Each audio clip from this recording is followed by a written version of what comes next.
cœur de notre cœur, qui nous connaît mieux que nous-mêmes et qui nous attend tout le temps.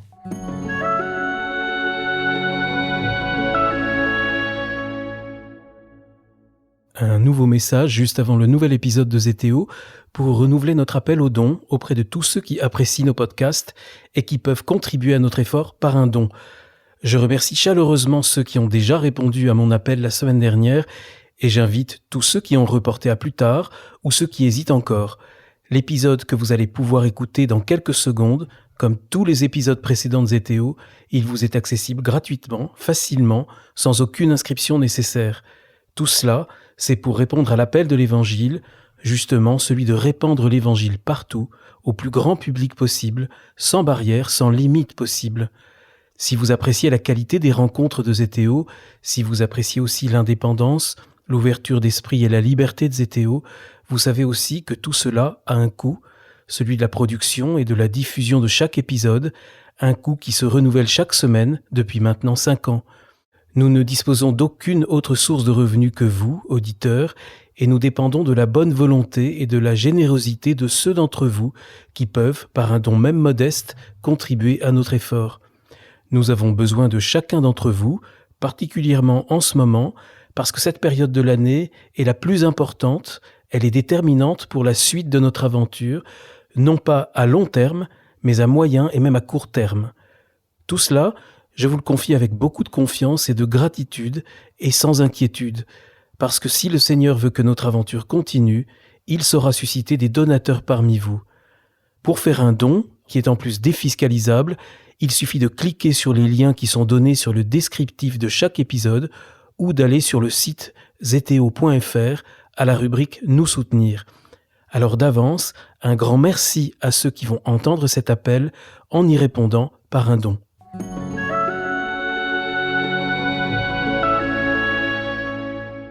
Bonjour chers auditeurs de Zétéo, bienvenue pour un nouvel épisode, je suis Guillaume Devoux et j'ai la joie de vous proposer une 3e rencontre avec une femme à qui Zétéo doit beaucoup. Céline Guillaume, bonjour. Bonjour Guillaume. Céline Guillaume, merci d'avoir accepté mon invitation.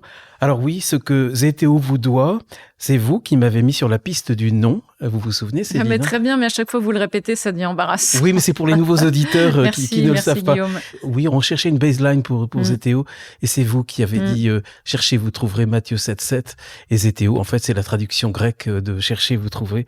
Donc, je suis très heureux à chaque fois de le rappeler parce qu'en plus, c'est un nom qui fonctionne assez bien. Alors, Céline Guillaume, vous êtes une femme qui a la vie bien remplie, vous êtes mère de famille nombreuse, grand-mère, oui. J'ai commencé par le plus important, oui, absolument. Épouse de Christophe, vous êtes en même temps la présidente du groupe des librairies religieuses si connu en France de la Procure, dont le vaisseau amiral flotte sur la place Saint-Sulpice à Paris que nous sommes nombreux à connaître. Vous êtes en même temps, si je dis bien, dans les bons termes, consacré au tiers-ordre dominicain. Alors on dit pas consacré, on dit laïque dominicaine, voilà. Laïque dominicaine, c'est beaucoup d'engagement. Personnel, oui. Et puis dans la mission de prédication, finalement aussi, ce qui rejoint très bien mon métier de libraire et d'implication dans différents médias. Alors tout cela, on avait eu l'occasion d'en parler au cours de nos rencontres précédentes, particulièrement la première, une émission très émouvante en fait. Vous y témoignez d'un drame personnel que vous avez vécu dans votre enfance, qui a eu des répercussions sur toute votre vie. J'invite les auditeurs à redécouvrir, il y aura le lien. Et je le dis d'ailleurs aux auditeurs qui sont sur YouTube, qui sont peu nombreux à savoir qu'il y a toujours un texte et des liens qui sont le descriptif de l'épisode. Et là, on met donc des liens vers les livres, vers les émissions précédentes. Les livres, justement, Céline Guillaume, vous êtes l'auteur de 3 livres que vous venez d'écrire coup sur coup en 3 années. Oui. Qu'est-ce qui se passe tout d'un coup? C'était le premier peut-être, Dieu est passé par là? Et absolument, c'était le premier à l'initiative d'un frère dominicain qui m'a encouragé à écrire, ce dont je ne me croyais pas capable. Et puis finalement... l'exercice non seulement m'a plu, mais l'éditeur a constaté, m'a dit ou a confirmé. L'excellent éditeur les Jean-François Colosimo du Cerf. Absolument, a trouvé que le livre était bon, il s'est bien vendu. Donc j'ai eu l'initiative du second quand j'ai proposé le sujet Chercher la femme. J'ai eu la chance d'être suivie toujours par Jean-François Colosimo et les éditions du Cerf.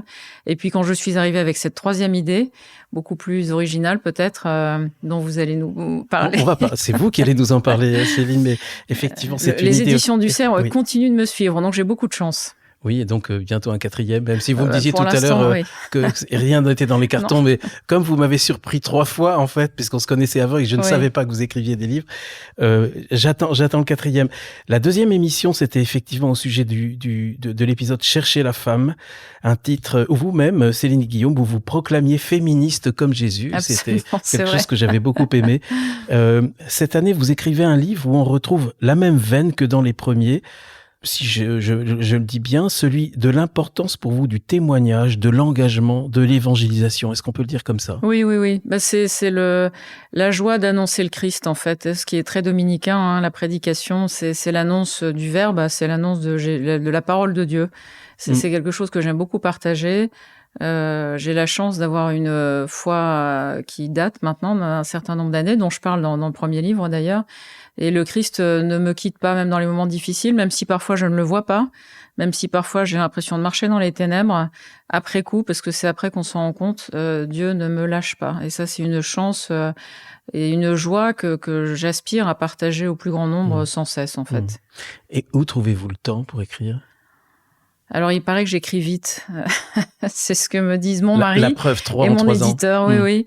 Alors, ça prend du temps, effectivement. C'est surtout de l'esprit disponible qu'il faut pour écrire. Mais c'est vrai que quand je m'y mets, ça vient assez facilement. Alors, ça demande de la réflexion. Il faut ordonner les idées, etc. Mais j'ai sans doute cette chance de pouvoir écrire assez rapidement, oui. Alors le 3e livre, le titre c'est Mener le bon combat. Moi j'ai l'impression que c'est un livre totalement d'actualité. C'est un livre qui est présenté comme un traité de l'engagement au quotidien, un livre de sagesse, vraiment de sagesse, des choses qu'on peut appliquer au quotidien.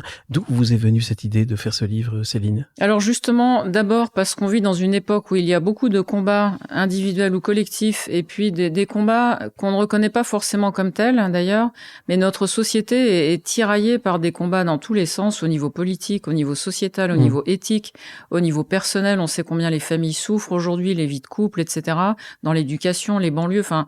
Partout où on regarde, il y a une forme de combat qui se vit. Vous dites même dans le livre, la France brûle en ce moment. Oui, oui, ça, je pense que malheureusement, c'est pas un secret. Et donc, c'est vrai que cette notion de combat, elle m'habite depuis longtemps parce que j'aime beaucoup cette phrase de Saint Paul qui dit « J'ai mené le bon combat ». Donc, c'est une phrase que j'ai souvent en tête parce que des combats à mon niveau très personnel, j'en ai mené quelques-uns, plus ou moins éprouvants, plus ou moins difficiles. Référence aux épisodes précédents. Oui, mais même dans la vie professionnelle, même au niveau de la vie familiale, etc. Donc, la notion du combat, et puis peut-être aussi quand j'étais jeune, j'ai fait du judo, donc la notion de combat, c'est quelque chose qui me parle. Et j'aime beaucoup cette phrase de Saint Paul parce qu'il dit « J'ai mené le bon combat ». Et ce qui m'a interrogé beaucoup, c'est qu'est-ce que le bon combat ? Quand on entend les partis politiques s'exprimer au moment d'élections ou autres, chacun va avoir des opinions à peu près extrêmes opposées et chacun va avoir l'impression de mener le bon combat. Mais c'est pas parce qu'un combat est le mien qu'il est le bon combat. Donc c'est ça qui m'interpellait, de me dire mais comment faire pour reconnaître qu'un combat est le bon ? Ça c'est très juste, ça m'a beaucoup touché parce que le livre commence par cette question. En fait, c'est mon combat, donc parce que c'est mon combat, c'est forcément le bon. On a souvent tendance à penser cela. Vous êtes une femme très engagée et donc avec des actions qui sont bien concrètes, qui sont pour certains assez visibles. Donc il y a de quoi ne pas douter parce que vous avez aussi une position grâce notamment à la procure. Mais quand même, vous vous êtes posé cette question, est-ce que je mène le bon combat ? Et en fait, on peut tous se poser cette question-là. Parfois, on se sent totalement légitime et parfois, on ne l'est pas. Oui, mais c'est vraiment grâce à Saint Paul. Et cette question, je dirais à chaque fois, mon mari a mené des combats très ardu aussi dans les participations, les entreprises dans lesquelles il a été en responsabilité. Donc, qu'est-ce que le bon combat ? Parce que j'ai aussi la conviction que quand on mène un mauvais combat, on peut y dépenser beaucoup d'énergie et puis laisser des plumes, vraiment, humainement, etc. Ça peut être un véritable échec. Et puis on peut éventuellement aussi faire mal à d'autres parce que quand on mène pas le bon combat, ça peut en blesser d'autres, on se blesse soi-même, on peut blesser les autres. D'où l'importance d'essayer d'identifier la nature du combat et s'il est bon ou pas. Oui. Et puis on peut aussi s'enorgueillir de son combat en pensant, c'est l'expression aussi que vous employez. Qu'est-ce qui me permet d'affirmer que mon combat est meilleur que celui de ma voisine ? Absolument. Donc ça demande un peu de discernement, de se poser des questions. Et donc en tenant ce fil de Saint Paul, je me suis dit, mais par où prendre le sujet et puis comment aborder le sujet de façon un peu inédite. Et là, vraiment, c'était l'étincelle. J'ai pensé à la Légion étrangère. Ah oui, ça c'est donc très original. C'est pas totalement étonnant parce que si on se souvient que vous avez un père spirituel dans votre vie qui était à la Légion étrangère. Absolument. L'aumônier, le padre François Casta, qui est décédé maintenant depuis longtemps, mais qui a été aumônier de la Légion pendant, pas toute sa carrière, mais pendant longtemps. Quelqu'un qui a vraiment été important dans votre vie. Qui a beaucoup compté pour moi dans ma conversion spirituelle d'ailleurs. Et puis aussi, dans mon premier livre, il y avait un chapitre qui s'intitulait « Hommage aux képis blancs ». Donc les képis blancs, c'est la façon dont on décrit les hommes de la Légion étrangère. Qui montre qu'en fait, depuis toujours, il y a eu un espèce de souffle de la Légion étrangère au-dessus de ma vie, si j'ose dire. Donc la Légion a toujours été présente, plus ou moins, et depuis le projet de rédaction de ce livre, la Légion est devenue très très présente dans ma vie, et c'est une grande joie d'ailleurs. Tant mieux, parce que c'est pourtant pas très sexy de parler de l'armée et même de la Légion étrangère aujourd'hui. Oui. En même temps, c'était vraiment une belle arme. Alors, ça fait partie de l'armée de terre. C'est un corps d'armée, même si le mot est pas tout à fait juste, mais c'est quand même un corps d'élite. Et puis la Légion étrangère, c'est une légion qu'on nous envie dans le monde entier. Oui, absolument, et qui est unique au monde. Oui. Absolument. Et donc, pourquoi justement, c'est le fil de la trame de votre livre, de votre question sur comment savoir si on mène le bon combat, Céline Guillaume, c'est de vous inspirer sur les deux modèles, parce qu'il y a deux types de combats. Si on va aller à l'extrême, il y a d'une part le combat armé et d'autre part le combat spirituel. Voilà. Et donc vous êtes allé chercher les modèles. C'est ça, les deux extrêmes. Je dis facilement que la notion de combat, c'est comme une corde. À un bout de la corde, il y a le combat armé, physique, et puis à l'autre bout de la corde, il y a le combat spirituel. Et entre les deux, il y a toutes les autres natures de combat. Un combat médical, un combat intellectuel, un combat d'idées politiques, le combat au quotidien. Je parlais des familles qui souffrent beaucoup aujourd'hui, le combat de l'éducation. Enfin, il y a vraiment bien des combats à mener. Et donc, entre les deux, il se passe beaucoup de choses. Et je pense il y a beaucoup de parallèles à faire, en fait, entre Saint Paul et le légionnaire. D'abord, Saint Paul, c'est l'apôtre des nations. C'est celui qui parle aux non-croyants. Dans la Légion étrangère, il y a 145 nationalités différentes. Ce sont des hommes qui viennent du monde entier, de cultures, d'origines, de religions différentes. Et malgré tout, la Légion réussit à faire un corps unifié pour mener des combats. C'est vraiment leur mission, c'est de mener des combats. Et pas que physiques, parce qu'ils mènent beaucoup de combats personnels et intérieurs aussi, pour être efficace et sans tomber dans les excès de la barbarie au combat physique. Justement, il faut un grand entraînement intérieur et sans sous-estime, on s'en rend pas compte, et c'est ce que j'ai approfondi en travaillant le code d'honneur du légionnaire, justement. Oui, et qui sert en quelque sorte de fil rouge. Il y a 7 articles du code d'honneur du légionnaire. Mais je me suis parfois posé la question, Céline Guillaume, si vous n'aviez pas un peu quand même idéalisé la Légion. Alors, loin de moi l'idée de vouloir la critiquer. Je ferais de la peine en plus à mon beau-frère qui a été officier dans la Légion étrangère. Mais est-ce que vous ne l'avez pas parfois un peu idéalisé? Il y a parfois quand même des problèmes à la Légion. Oui, absolument. Ça reste des hommes comme nous tous. On est tous pécheurs. Alors, une fois qu'on se dit ça, nous sommes tous pécheurs, et on sait que dans toutes les organisations, quelles qu'elles soient, il peut y avoir des dérives, et c'est un vrai sujet aussi à la Légion. Alors, idéaliser, en tout cas, j'en ai une très haute opinion, mais j'allais dire ce que je trouve très beau et dans la Légion étrangère, c'est qu'il y a une exigence, un peu comme en tant que baptisé, on a l'exigence de la sainteté. L'exigence de la Légion étrangère, c'est de remplir le code d'honneur. Et j'en parlais d'ailleurs un jour avec un képi blanc, et je lui disais, quel est le plus difficile pour vous? Un képi blanc, c'est-à-dire un pas képi gradé. Blanc, donc c'est un soldat, voilà, c'est pas gradé. Et qui me disait, mais le plus difficile, c'est pas de partir au combat physique en opération extérieure, parce que ça, on est surentraîné pour le faire. Le plus dur, c'est de respecter le code d'honneur tous les jours. Et donc ça, c'est la dimension intérieure, je dirais. Et donc il y a cette exigence, oui, qui relève presque d'une forme de sainteté, parce que qui les appelle au respect d'autrui, à ne pas tomber ni dans la passion ni dans la haine, respecter l'ennemi vaincu, à considérer chaque légionnaire comme son frère, etc. Donc, ce sont des notions auxquelles on peut aspirer en tant que citoyen, enfin dans la vie civile, j'ai envie de dire, et c'est ça aussi qui m'a intéressée dans ce rapprochement entre Saint Paul et le légionnaire. Et moi, je pense que le code d'honneur du légionnaire a beaucoup à nous apprendre au niveau de notre société civile. Quand voilà, effectivement, j'évoque les banlieues qui brûlent. Si on arrivait à remettre un petit peu d'ordre, une colonne vertébrale dans notre société civile, sans doute que ça nous aiderait beaucoup à bien des égards. On va venir sur certains de ces articles, si vous le voulez bien, Céline Guillaume. Ce qui est important aussi, c'est de bien relever que votre livre parle du combat, mais pas seulement du combat extérieur ou d'une mission de vie ou simplement d'un combat qu'on est appelé à mener, d'une chose qui nous est en quelque sorte imposée par la vie, mais il parle aussi du combat sur nous-mêmes, parce que il y a ces deux dimensions, et le combat extérieur et le combat intérieur. Absolument. Et en quelque sorte, c'est un peu les mêmes outils dans un cas comme dans l'autre. Mais je dirais que tout combat, d'ailleurs, commence par soi-même. C'est tellement facile, et encore une fois, quand on regarde les réseaux sociaux, la société dans laquelle on vit, on a tendance, et ça c'est une tentation qui nous menace tous, c'est quand il y a un problème, j'accuse l'autre. Si quelque chose ne va pas dans ma vie, c'est la faute des autres. Mais de se remettre en question soi-même, ça déjà c'est un combat. De se regarder à l'intérieur, de se voir, est-ce que j'ai vraiment fait ce qui était en mes capacités?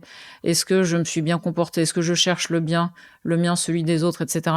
Enfin, c'est permanent. Le refus de haïr l'autre, c'est qui fait partie du code d'honneur, c'est énorme. Mais quand on voit les insultes que les gens peuvent s'envoyer à la figure sur les réseaux sociaux ou même sur les plateaux de télévision, mais réapprenons tous à ne pas haïr, à ne pas agir avec haine ou une passion désordonnée. Ce serait énorme. Enfin, aujourd'hui, on banalise le mal, la violence, les insultes. Moi, je suis effarée de la façon dont beaucoup de grands responsables, même politiques, peuvent s'exprimer. On utilise beaucoup trop, mais partout, ça c'est partout, les gros mots. Moi, j'ai toujours combattu, un combat en tant que mère de famille, l'usage des gros mots à la maison. Nos enfants adolescents étaient tout à fait normaux, donc comme les autres, ils utilisaient des tas de gros mots. Et vraiment, je leur disais, mais l'usage des gros mots est un appauvrissement du langage. Et à partir du moment où on utilise, c'est vraiment un petit exemple, tout simple, à partir du moment où on se laisse aller à utiliser des gros mots, finalement, je ne prends pas le temps d'exprimer mes pensées ou mes sentiments, et donc je risque de tomber dans un vocabulaire simple qui va laisser passer mes passions, et puis très vite j'arrive aux insultes et puis à la haine et à la violence. Donc ça peut sembler anodin, mais ça l'est pas du tout.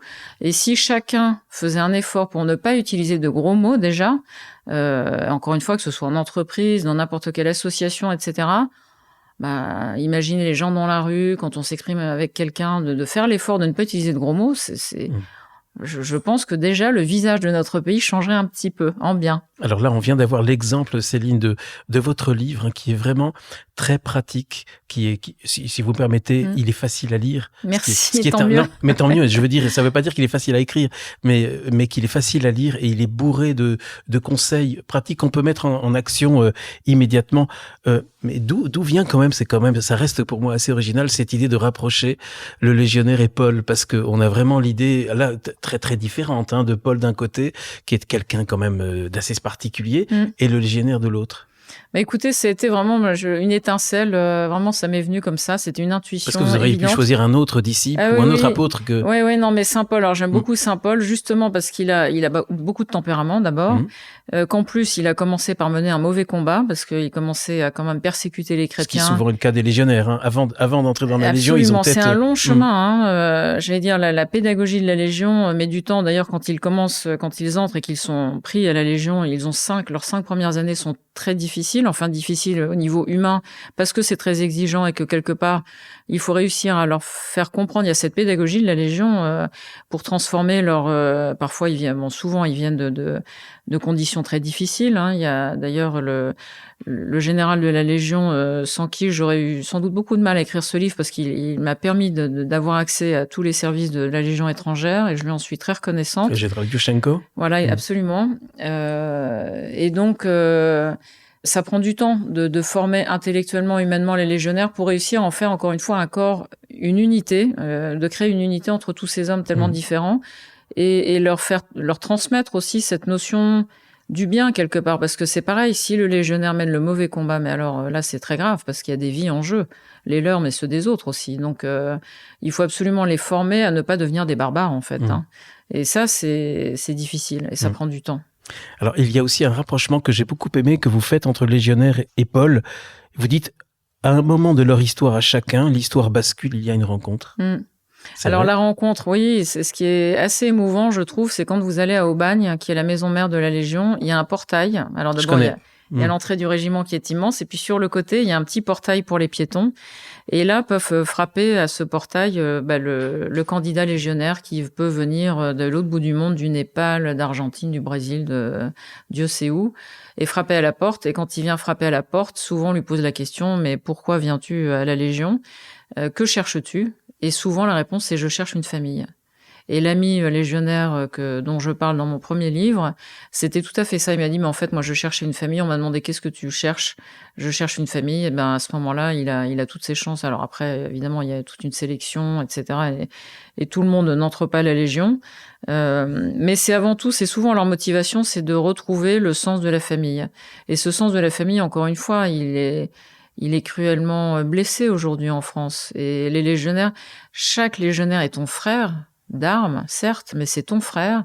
Et je peux vous dire que quand vous discutez avec les légionnaires et qu'ils vous parlent de son frère, mais ça a une force incroyable. Et son frère, mon frère, je le laisserai jamais tout seul sur le terrain, en arrière, etc. Enfin, il y a une dimension familiale, une fraternité qui est vécue.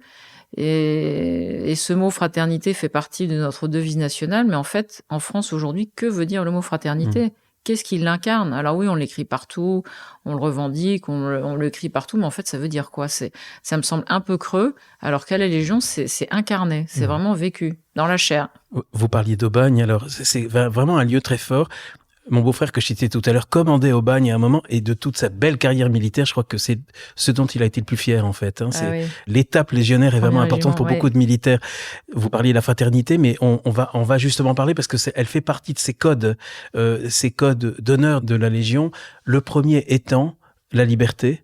Oui. C'est le premier sur lequel vous vous appuyez, en fait. Oui, et je trouve ça très fort aussi, parce qu'aujourd'hui, la liberté, c'est pareil. Qu'est-ce que la liberté? On a tendance à imaginer la liberté, c'est je fais ce que je veux quand je veux.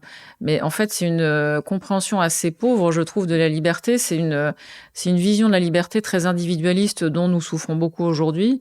Alors que la liberté, moi, je trouve la merveille et la beauté de la liberté, c'est celle qui me permet de m'engager. L'article 1 du Code d'honneur dit « Légionnaire, tu es un volontaire ».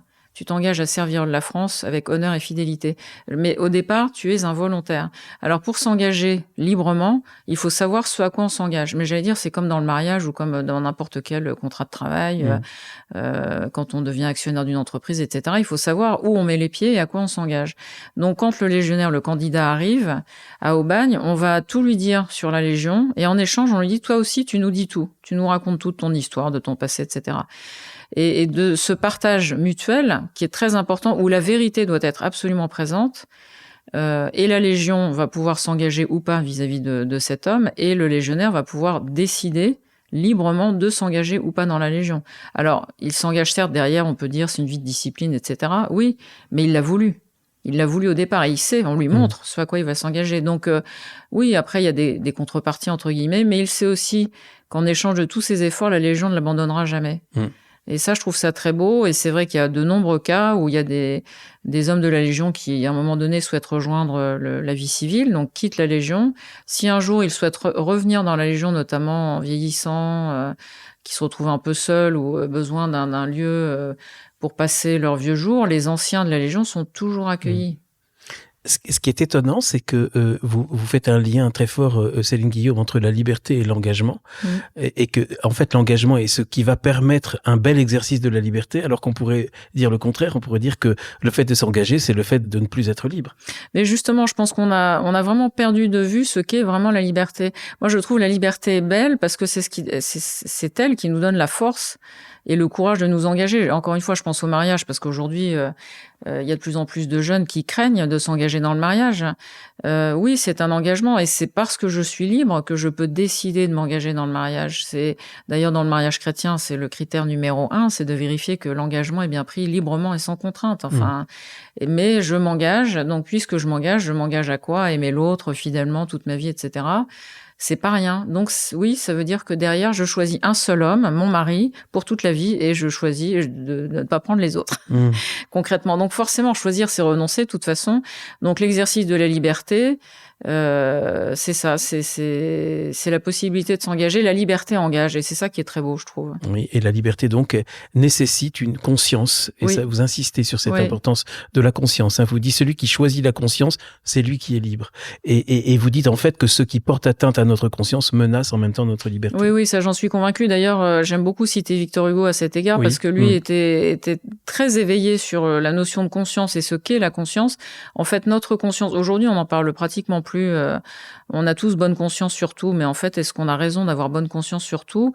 J'en doute quand encore une fois, on évoque les sujets sociétaux éthiques d'aujourd'hui, et Dieu sait si ce sont des sujets qui peuvent être conflictuels, que ce soit l'accompagnement en fin de vie, que ce soit tous ces sujets qui touchent aux plus fragiles, en fait. Il faut faire très attention, et justement, écoutons nos consciences, parce que moi, je suis profondément convaincue que nos consciences sont orientées vers le bien. Encore faut-il l'écouter. Victor Hugo, encore une fois, c'est un très bon exemple. Je pense toujours au livre des Misérables. Cette nuit de discernement, de tiraillement, de combat intérieur que mène Jean Valjean, quand il sait qu'un homme, demain matin, va être condamné parce qu'on le prend pour Jean Valjean, justement, qu'il n'est pas. Et c'est donc, la tempête sous un crâne. Exactement, c'est ça. Et c'est magnifique. Et ce chapitre, il faut le lire et le relire. Et donc, Monsieur Madeleine, Jean Valjean, est tiraillé en se disant, si je n'y vais pas, et j'aurai la vie tranquille, on ne me soupçonnera plus, mais je vais laisser condamner à mort un innocent. Et si j'y vais, je sauve la vie d'un homme, mais on va de nouveau me courir après. Donc, il est tiraillé pendant toute cette nuit. Et finalement, le matin, il y va. Il y va. Et d'ailleurs, en une nuit, tous ses cheveux ont blanchi. Et moi, je trouve ce passage en termes de justement, pour éclairer ce qu'est la conscience et comment on doit apprendre à l'exercer, je trouve que Victor Hugo, vraiment, dans ce passage, est formidable. Alors, dans votre passage sur la liberté, Céline Guillaume, on parle de l'engagement, on parle de la conscience, et puis cette question du choix entre le bien et le mal. Oui, ça c'est notre liberté.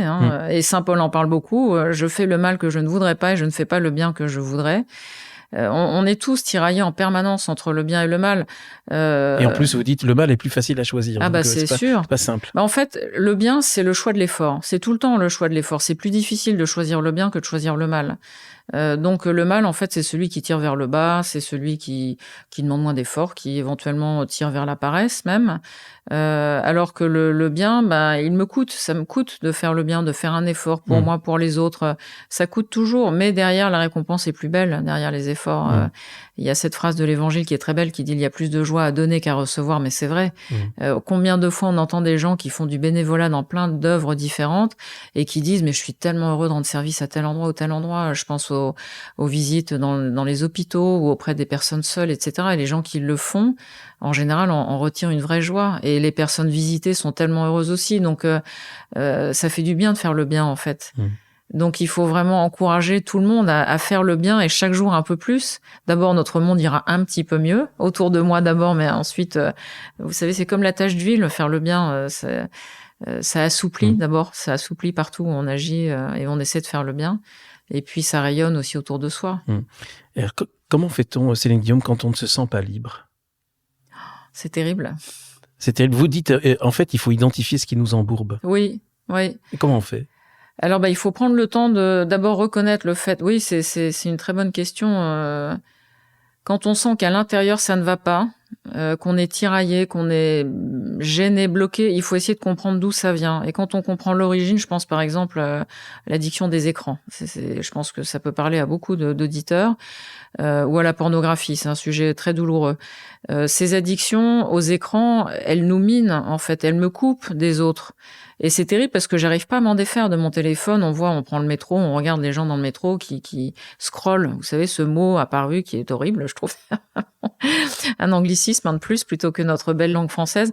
Donc, tous ces gens qui sont sur leurs écrans et qui, avec leurs doigts, là, font passer les pages et des pages et des pages. En fait, quand on regarde, mais j'en fais partie, on a l'impression de zombies. On se dit, mais on est où?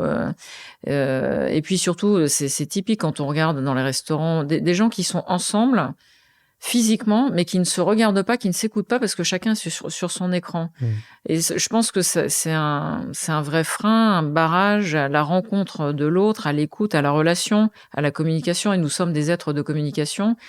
Donc voilà, se couper des autres, finalement, je m'enferme sur moi-même. Pouvoir identifier que là, mon téléphone, je m'en sers de trop, mes écrans me rendent esclave. Je parle même pas des réseaux sociaux et tous les drames qu'il peut y avoir chez les adolescents ou les jeunes à cause des réseaux sociaux. Donc réussir à identifier ça, se dire il est peut-être temps que j'enferme mon téléphone dans un placard au moins quelques heures par jour et ça me fera du bien, notamment la nuit par exemple. Non, je mets le téléphone ailleurs que dans ma chambre. Je m'offre un petit réveil à pile qui fait ding ding le matin. Ce sont des exemples tout bêtes, mais on parle de plus en plus de prendre des mesures comme celle-là, parce qu'on se rend bien compte retrouver de nos le bon addictions sens. tous. Mais c'est ça, on est tous concernés. Et donc, quand on arrive à identifier ce type d'esclavage, parce que finalement c'est ça, j'en prends conscience et donc je peux combattre. Je suis armée pour combattre contre ça. Mon téléphone, bah oui, je vais pas le mettre dans ma poche, non, je le mets à distance et je retrouve une vraie liberté. Et quel bonheur de se dire là, j'ai passé 2 heures sans être dérangé par une notification, par une alerte. Mais vraiment, moi, j'invite les gens à le faire. Vous allez voir, mais en fait, on redécouvre une forme de liberté. Vous le faites vous-même? Ah oui. Ah oui. Moi, le téléphone à la maison, il reste dans la cuisine. Alors, je le consulte beaucoup, je suis pas mieux que les autres. Donc, vous passez votre temps à la cuisine, alors? Ah non, alors, j'y passe un peu de temps. Quand je suis à la maison, dans mon bureau, je l'ai avec moi, etc. Vous voyez, là, je l'ai mis, il est enfermé derrière. Voilà. Moi, c'est pareil. Et jamais dans la chambre. C'est tout bête, mais il reste dans la cuisine. Et si je suis au salon pour lire, j'aime beaucoup lire évidemment, je n'ai pas mon téléphone. Mais c'est des petites règles à s'obliger. Nos enfants adolescents qui ont tous eu à un moment donné un téléphone, je les encourageais beaucoup, alors avec plus ou moins de succès, à ne pas monter le soir avec leur téléphone dans la chambre, à leur dire tu laisses le téléphone en bas. Tu vois, nous le téléphone reste en bas. Il faut se donner les moyens aussi. Ouais. Tout ça, ça fait partie de ces entraves à nos libertés. Il y a 2 semaines, j'avais la joie de recevoir Florence Besson qui dit qu'en fait, nous avons peur. On parle beaucoup de la liberté, mais quand on en a peur, vous avez exactement la même expression, Céline Guillon, vous dites la liberté fait peur, on craint de l'exercer. Oui, je pense la vraie liberté, oui. Et pourtant, c'est tellement beau. D'ailleurs, on parle pas beaucoup de Saint Paul là, parce qu'il y a tellement d'autres choses à dire, mais Dieu nous veut libres. Saint Paul parle beaucoup de la liberté dans ses différentes lettres. Et la liberté, c'est quelque chose de très beau quand elle est orientée vers le bien. C'est ça aussi qu'il faut voir et comprendre. La liberté est belle. Alors souvent, on a tendance à dire, vous, les croyants, vous avez plein d'interdits, vous êtes enfermés dans un cadre insupportable, etc. Mais en fait, oui, mais parce que je l'ai choisi. Moi, je choisis de suivre le Christ et le Christ a une vraie exigence envers moi de faire le bien, d'aimer mes ennemis, et tout ce qu'il nous encourage à faire. Je dis pas que j'y arrive, mais ce sont les invitations que me lance le Christ. Et si je veux essayer de le suivre un petit peu, bah oui, ça va demander des efforts et parfois ça va me coûter, parfois ça va tellement me coûter que je vais pas y arriver. Mais c'est le chemin auquel il m'invite et librement j'ai envie de le suivre parce que je sais que lui me conduira vers le bonheur. C'est ça aussi. Qu'est-ce qu'on choisit? Notre malheur ou notre bonheur? Si on choisit le bonheur, ça va demander des efforts, encore une fois. Cette notion, l'effort, rien n'est simple, rien n'est facile. Si tout était facile, ça se saurait d'abord.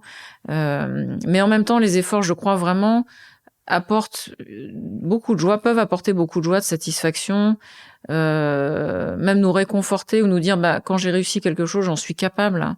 Ça m'a coûté, mais finalement, j'en suis capable. Donc, c'est réconfortant de se dire, je suis capable de certaines choses. Aujourd'hui, j'ai l'impression, moi, je pense beaucoup à nos jeunes d'aujourd'hui, les adolescents, les jeunes adultes, qui perdent beaucoup de confiance en eux parce qu'ils passent tellement de temps sur les réseaux sociaux à être esclaves du regard des autres. Ils ont l'impression de ne jamais être à la hauteur, donc ils perdent confiance en eux. Ils se disent, mais l'autre à côté fait mieux que moi, elle est plus belle, lui, il fait des choses plus intéressantes, eux sont partis à l'étranger, moi pas, je suis nulle, etc. Mais libérons-nous, ça c'est un vrai esclavage, c'est le regard des autres. Et c'est très ignatien aussi. Ça a peut-être toujours un peu existé. Ça a toujours existé, Saint Ignace en parle très bien d'ailleurs dans les exercices spirituels. Et prendre conscience de ça, c'est pareil, on parlait de comment reconnaître ces lieux qui nous piègent. Reconnaître que, en fait, le seul regard qui compte, c'est celui du Christ. Et quand le Christ pose son regard sur quelqu'un, il l'aime. Dans les évangiles, à chaque fois, quand on parle du regard du Christ, on dit, il est écrit, il posa son regard sur lui et il l'aima. Et c'est magnifique. Et moi, il ne juge jamais.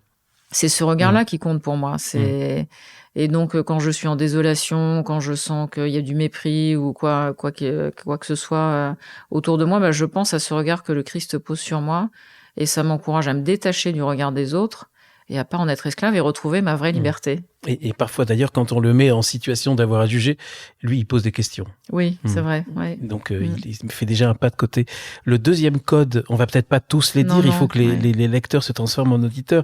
On y retrouve évidemment les grands principes républicains, liberté, égalité, fraternité.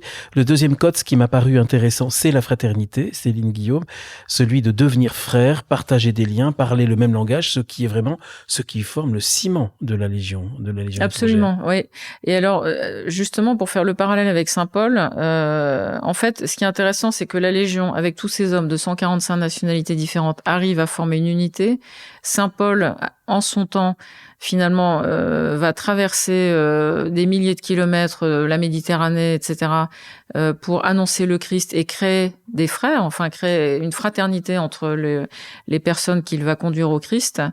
Et notre pays, la France, aujourd'hui, qui affiche ce mot fraternité sur les frontispices de ses administrations, etc., et c'est bien, je pense, a besoin de retrouver le sens de ce qu'est la fraternité.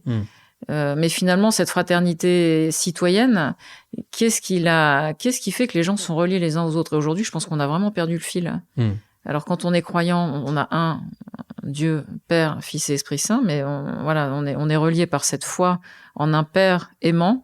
La Légion, ils sont unis par leur code d'honneur, mais ils ont aussi, et je trouve ça très beau, une figure paternelle dans le général commandant la Légion étrangère, justement, et qui est même appelé le Père Légion, c'est quand même très fort.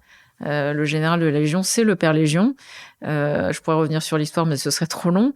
Mais c'est très beau parce que justement, le rôle de cet homme qui est tout en haut de la pyramide de la Légion, une de ses tâches, une de ses missions, c'est de s'assurer que les hommes de la Légion seront pris en compte et ne seront jamais oubliés jusqu'à la fin de leur jour. Donc de pouvoir assurer qu'il y a des lieux d'accueil, des structures pour accueillir les anciens, pour que les familles ne soient pas laissées seules quand un homme tombe au combat, que l'épouse, les enfants, etc. puissent être accompagnés dans cette épreuve. Enfin, il y a vraiment une notion de famille qui est très forte. Et puis surtout, la façon dont ils fêtent Noël. Les légionnaires fêtent Noël tous les ans. Et ça, moi, je trouve ça magnifique. Quelles que soient leurs origines, encore une fois, ils se posent pas la question de savoir si Jésus, dans un lieu public ou je sais pas quoi. C'est très simple. La fête de Noël pour eux, Marie, Joseph, l'enfant Jésus, ça symbolise la famille, ça symbolise l'unité. On en a tous besoin de pouvoir se retrouver dans un foyer uni pour se retrouver entre nous, vivre ce moment de paix à plusieurs. Et c'est pareil, je me dis, mais pourquoi chasser le petit Jésus et les crèches de tous nos lieux publics? Que craignons-nous, en fait? Et je pose la question qu'ils nous réunissent au niveau de la France. J'ai l'impression que plus on chasse les crèches de nos espaces publics, et plus notre pays sombre dans la division et la violence. Alors, il ne s'agit pas de convaincre les gens croient ou ne croient pas. N'empêche que cette scène toute simple d'un homme, d'une femme et d'un enfant qui sont dans un foyer qui symbolise encore une fois cette unité et cette paix, c'est quand même formidable. On en a tous besoin, en fait. Donc, J'étais à Aubagne, justement, à la Légion, à Noël, il y a quelques années, donc voilà. je peux absolument confirmer ce que vous venez de dire. C'est presque même étonnant, on a l'impression que la Légion, finalement, a été bâtie sur des principes chrétiens.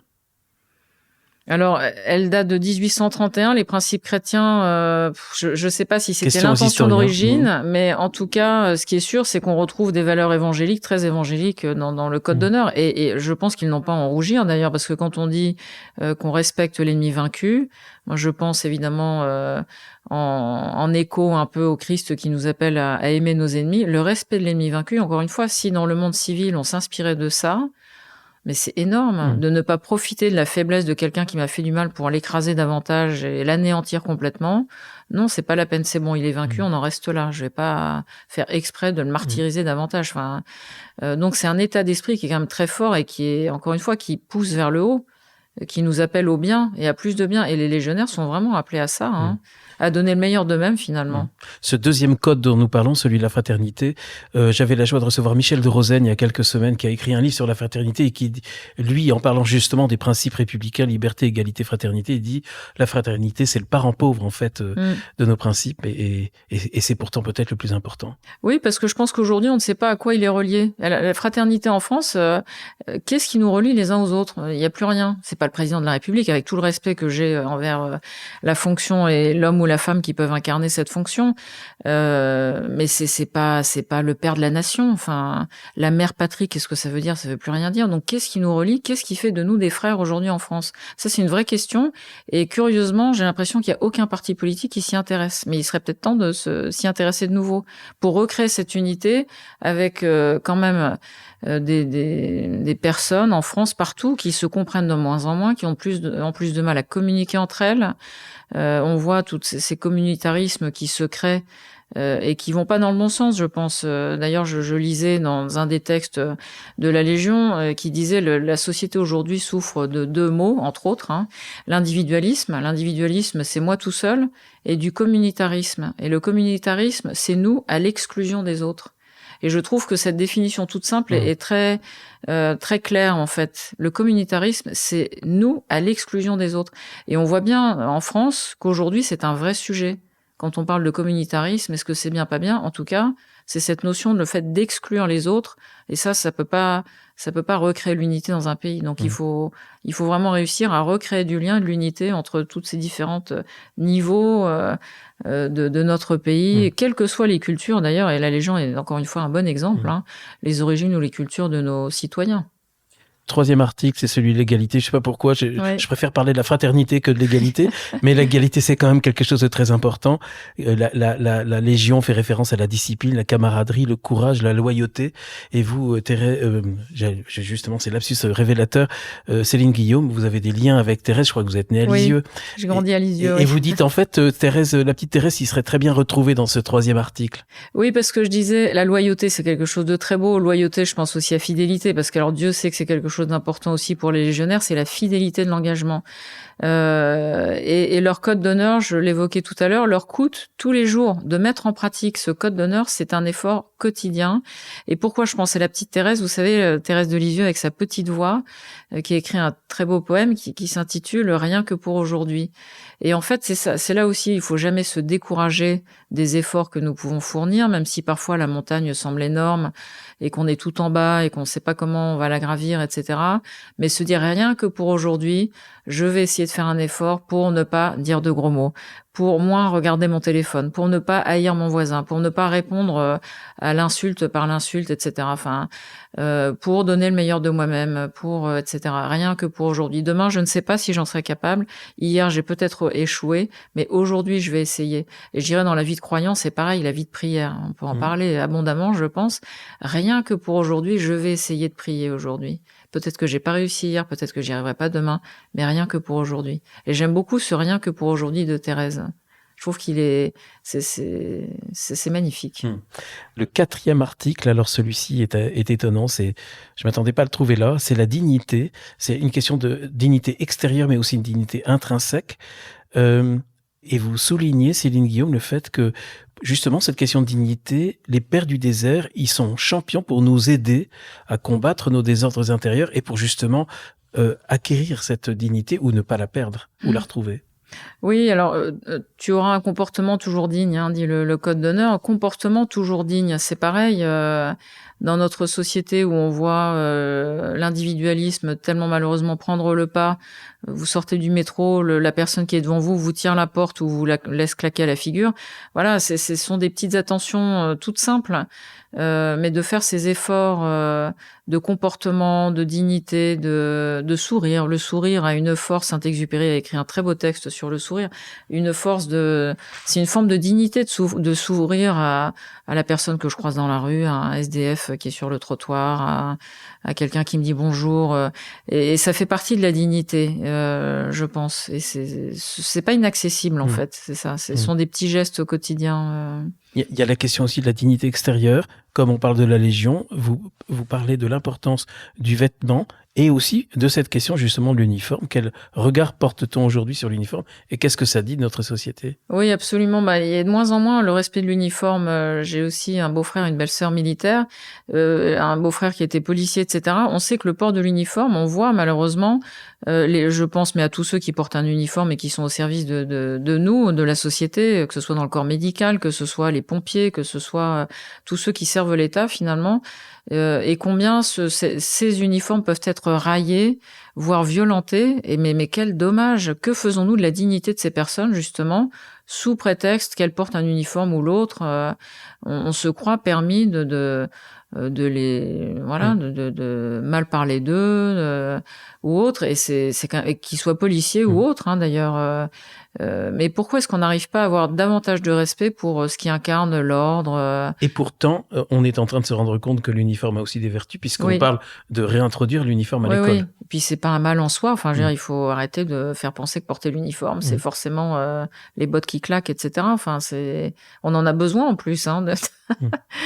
L'article 5, Céline Guillaume, vous parlez des armes précieuses, et ça fait référence à un code particulier de la Légion. Et là, j'ai relevé un point très intéressant dans cette question, justement, de pratiquer le bon discernement pour savoir toujours si on mène le bon combat, parce que c'est toujours la question à laquelle vous répondez pendant tout ce livre. Il y a cette question de soigner sa propre relation au réel et à la vérité. Et c'est vrai que ça me touche beaucoup, parce que j'ai vraiment le sentiment que c'est le grand problème que nous avons tous, c'est notre relation au réel. On n'est pas toujours en adéquation avec le réel, même si on le croit. La vérité, vous savez, le Christ a cette phrase magnifique: « Je suis le chemin, la vérité, la vie ». Le Christ est la vérité. Chercher la vérité, c'est un vrai sujet, et je pense que c'est ce qui doit guider nos combats. Justement, c'est où est la vérité de mon combat, pour savoir si c'est le bon combat. Et la vérité, il y en a pas 36. On a tendance à être tombé dans ce relativisme absolu. Benoît XVI parlait même de la dictature du relativisme. Et c'est vrai, on a tendance à vouloir dire ou faire croire ou affirmer que tout se vaut. Mais non, tout ne se vaut pas. Quand j'agis bien, c'est mieux que quand j'agis mal. Ça ne se vaut pas. Enfin, et donc, et si chacun a sa vérité, alors ça veut dire qu'il n'y a plus de vérité. Or, il y a une vérité. Et il faut la chercher sans cesse. Et ça, c'est pareil, c'est une recherche personnelle que chacun doit mener ou pas, d'ailleurs, selon les choix et la liberté de chacun. Mais je pense que c'est vraiment chercher la vérité. Là, pour le coup, on est dans le bon combat quand on cherche la vérité. Et ça nous apportera toujours quelque chose de bénéfique à chercher la vérité. Je suis croyante et néanmoins, je cherche le Christ tout le temps. Alors j'ai la chance d'aimer lire et je lis beaucoup de livres, y compris les Écritures, bien sûr, la Bible, etc., les enseignements du Christ. Parce que chaque fois que je me tourne vers lui, il a quelque chose à me dire de ma réalité présente, dans ma journée aujourd'hui, encore une fois, dans ma situation telle qu'elle est aujourd'hui, mon rapport aux autres, ma quête du bien ou pas, mon égoïsme, etc., mes rancœurs, et le Christ a toujours quelque chose à me dire. Donc si je me tourne vers lui pour chercher et trouver la vérité, je suis en bonne voie. Mais encore faut-il la chercher. Et aujourd'hui, on sent bien que, un peu aveuglé par ce diktat qui dit que tout se vaut, on ne cherche plus la vérité. En fait, on ne se donne plus, encore une fois, c'est une question d'effort. On se donne pas le mal de chercher la vérité. On n'a plus envie. Et cette question, Céline Guillaume, moi j'y suis très sensible, cette question de soigner sa relation au réel. Alors je suis pas du tout psy, je suis pas du tout expert. J'ai la joie souvent parfois de recevoir des personnes qui sont beaucoup plus compétentes dans ce domaine. J'ai le sentiment qu'on a un gros problème. Est-ce que ça a toujours été comme ça? Je ne sais pas. Dans le monde actuel, de notre connexion à la réalité. J'ai le sentiment souvent de croiser des personnes qui se croient dans le réel, mais qui n'y sont pas vraiment. Comment on fait, à votre sentiment, pour justement humblement se soumettre au réel et y être sans se faire trop d'idées? Je pense que quand vous parlez du réel, moi je pense au déni de réalité. Absolument. Et le déni, en fait, c'est une forme de protection. On voit, c'est pareil, il y a beaucoup de circonstances dans lesquelles les personnes, et j'en fais partie, devant une certaine réalité que je n'ai pas envie de voir, je préfère tourner la tête ou carrément m'inventer une histoire qui fait que je ne regarde pas la réalité en face. Mais ça ne me servira pas, parce qu'à terme, le fait de ne pas être dans la vérité ou dans la réalité me jouera des tours. Enfin, quand on est dans ces attitudes, et encore une fois, elle est très humaine et on est tous concernés, quand on est dans un déni de réalité plus ou moins grave, j'allais dire, plus ou moins fort, plus ou moins marqué, on finit par être rattrapé à un moment donné par la réalité, parce qu'il y a un principe de réalité qui fait que je vis pas dans le ciel, et que voilà, j'ai un corps physiquement limité, j'ai une intelligence qui est ce qu'elle est, pas plus, pas moins, mais pas plus. Enfin, il y a une réalité qui nous rattrape de la vie, de la société, de la violence dans laquelle on vit, etc. Donc il y a un principe de réalité. Mais il y en a qui, pour le coup, s'enferment encore plus dans le déni. Oui, mais à terme, en fait, ça les rend encore plus malheureux, puis ils comprennent de moins en moins le monde dans lequel ils vivent. Enfin, mais le problème, c'est que la vérité est souvent douloureuse. Et je pense à tous les cas d'abus qui ont été mis à jour partout, dans tous les milieux, quels qu'ils soient. Mais en fait, de faire face à cette réalité, c'est très douloureux. Pour les victimes, d'abord, mais même pour ceux qui en sont témoins directement ou indirectement. Enfin, de savoir, je repense à tous ces abus qui ont été révélés dans l'Église, en tant que baptisé, de savoir que ça a eu lieu dans l'Église, mais c'est très douloureux. Et pourtant, il faut bien y faire face. Et il faut y faire face, il faut le dénoncer, etc. Enfin, on a beaucoup progressé, je crois, dans le domaine.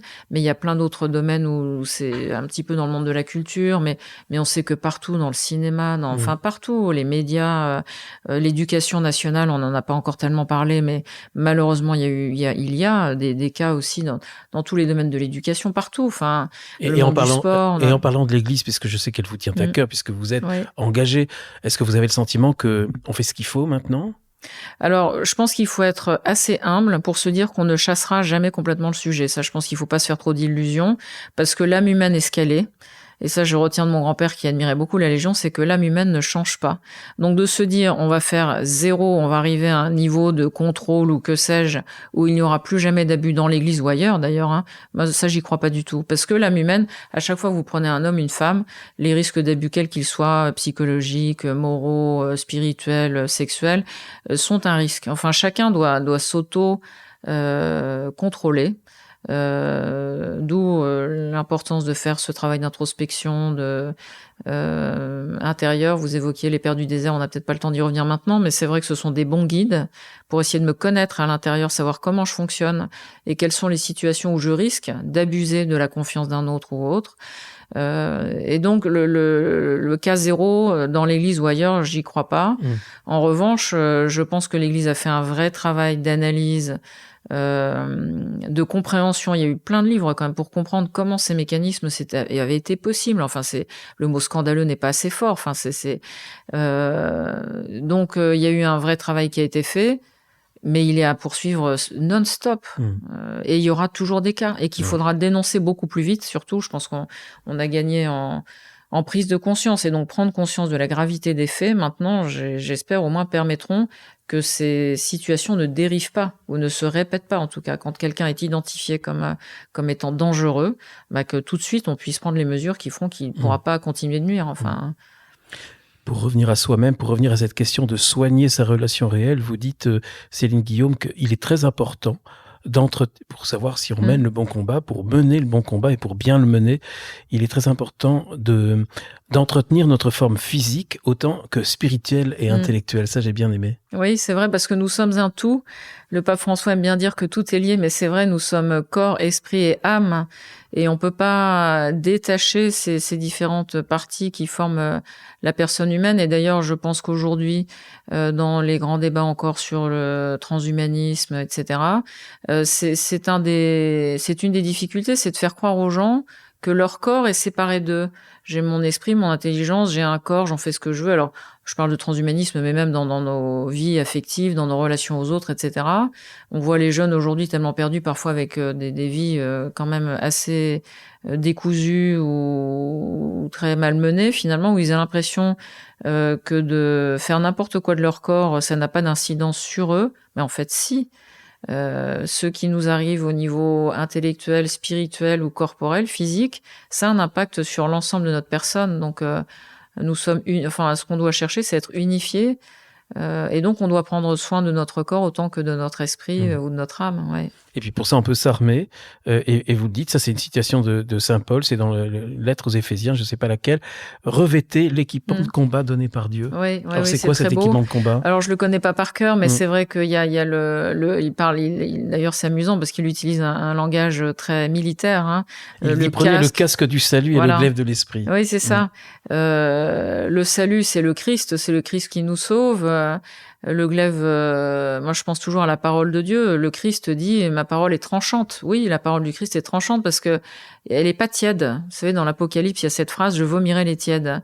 Le Christ nous demande pas d'être tiède, il nous demande d'être chaud ou froid, à la limite, mais pas tiède. Donc, de pouvoir trancher, mais pas tellement chez les autres. Encore une fois, il s'agit de combats intérieurs d'abord, de trancher en moi, de retirer en moi ce qui me conduit vers le mal. Et ça demande, encore une fois, vraiment un effort. D'abord, il faut en prendre conscience, et on se trompe, nous sommes tous pécheurs, encore une fois, donc ça nous arrive à tous de tomber, de faire des erreurs, de faire le mal, à nous-mêmes ou aux autres d'ailleurs. Ce qu'il faut, c'est essayer de s'en rendre compte pas trop tard pour pouvoir changer nos comportements et puis redresser si on peut, ou oui, enfin c'est ça, corriger, redresser ce qui peut l'être. Mais donc c'est un combat permanent, et ces armes sont spirituelles.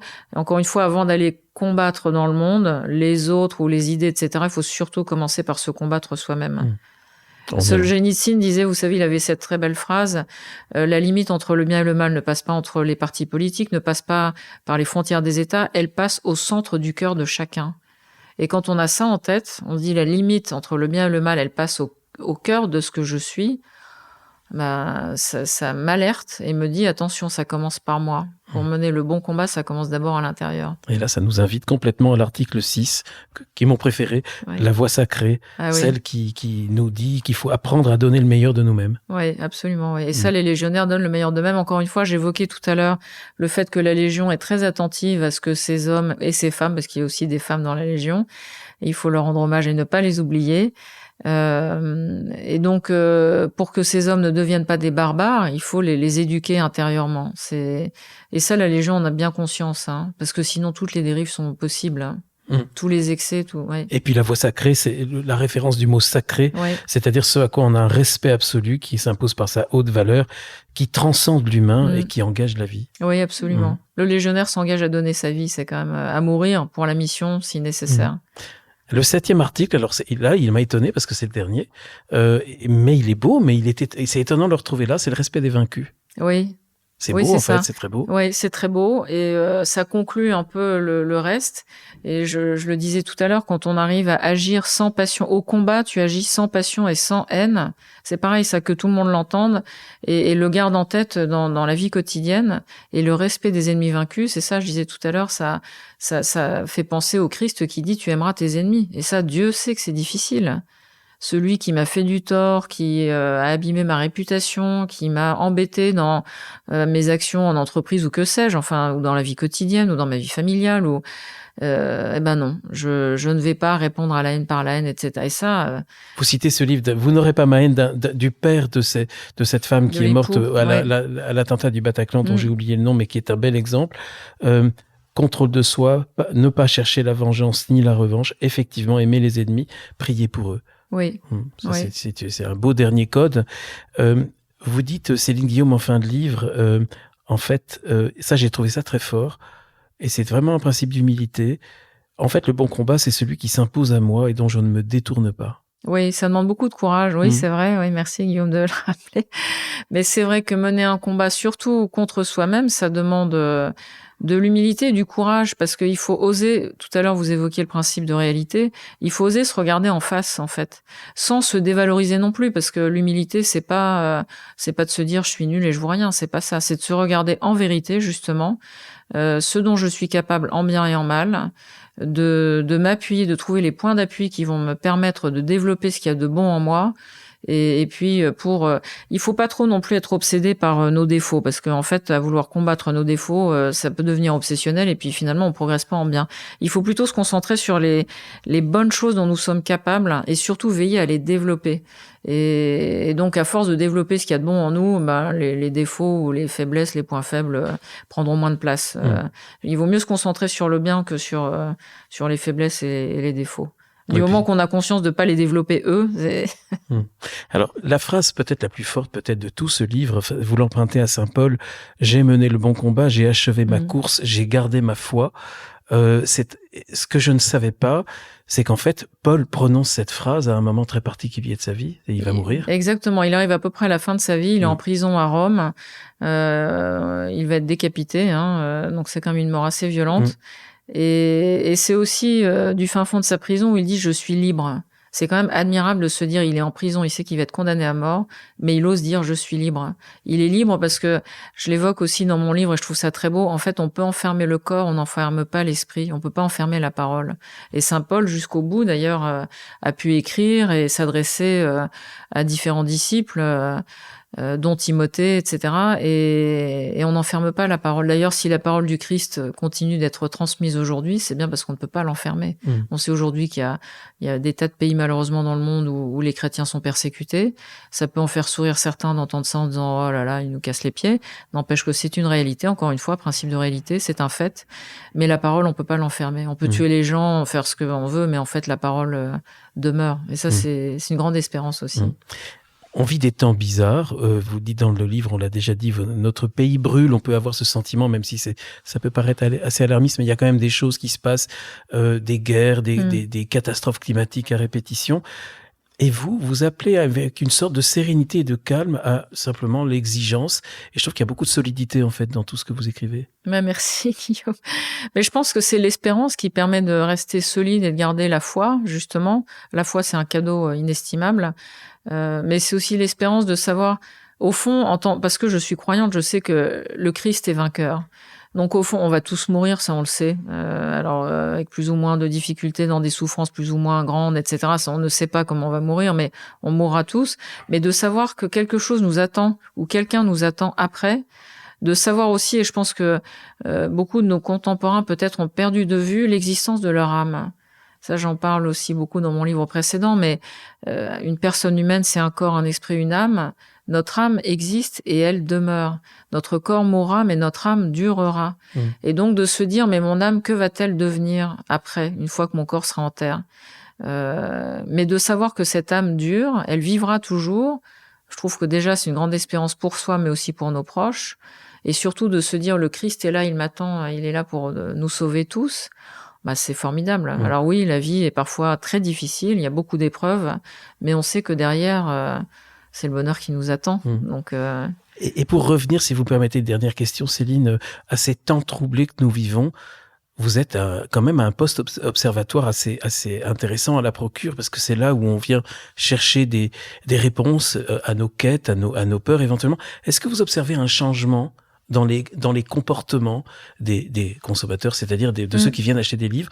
Est-ce que la demande change? Et est-ce que vous arrivez justement à analyser et à comprendre ça en fonction de ce qui se passe dans le monde en ce moment? Alors, ce que je ressens, c'est que nos contemporains de tous les âges se posent de plus en plus de questions, parce que justement, comme on a un peu tout balayé, on a tout déconstruit, il n'y a plus de repères, puisque tout se vaut, voilà. Finalement, les gens se posent quand même beaucoup de questions, sont beaucoup plus anxieux et inquiets de l'avenir qu'avant, c'est vrai, et pour de bonnes raisons d'ailleurs. Et donc ils ont besoin de trouver une parole dans les livres, et dans les livres chrétiens notamment, mais dans les livres de façon générale, parce qu'il y a plein de livres qui sont pas spécifiquement chrétiens, qui ont de très belles choses à porter, cherchent des réponses et à se rassurer aussi. Et j'ai envie de dire, en fait, même si autour de nous, il y a beaucoup de choses qui ne vont pas bien, gardez confiance.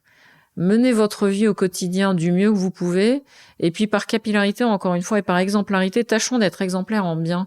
Et c'est aussi une des forces de la Légion, c'est que ils essaient d'être exemplaires les uns pour les autres. Un légionnaire qui se comporte mal, je peux vous dire que les autres n'apprécient pas du tout, parce qu'il abîme la Légion, mais il abîme aussi tous ses frères quand il se comporte mal, parce qu'eux ne veulent pas être comme ça. Mais donc soyons nous aussi un peu des veilleurs, exemplaires en bien, pour redonner confiance à ceux qui en ont besoin. Moi, j'ai la chance d'être en bonne santé, d'avoir un mari qui est toujours le même depuis 30 ans, d'avoir des enfants en bonne santé, etc. Donc, ça donne une certaine force intérieure aussi. J'ai la foi, j'ai beaucoup de chance. Ça donne une force intérieure. J'essaie d'apporter ça aux autres aussi. De leur faire croire que mieux est possible, qu'un monde meilleur, un petit peu meilleur, est possible à ma mesure, à la mesure de mon voisin, de celui à qui j'en parle. On peut tous progresser, on peut tous devenir meilleurs. Et ça, c'est vraiment un appel que j'ai envie de lancer à tous. Et encore une fois, on fait tous des erreurs, on tombe tous, et demain, je ne sais pas ce dont je serai capable, mais rien que pour aujourd'hui, tâchons de devenir meilleurs. Merci infiniment Céline Guillaume pour cet appel. Merci Guillaume. Merci donc pour ce livre, Menez le bon combat aux excellentes éditions du Cerf. On se reverra sans doute bientôt avec un 4e livre. Je vous le dirai, pour l'instant, il n'y a pas de projet. Il n'y a pas de projet. Merci Guillaume. Je vous remercie Céline, merci chers auditeurs et à bientôt pour un prochain épisode.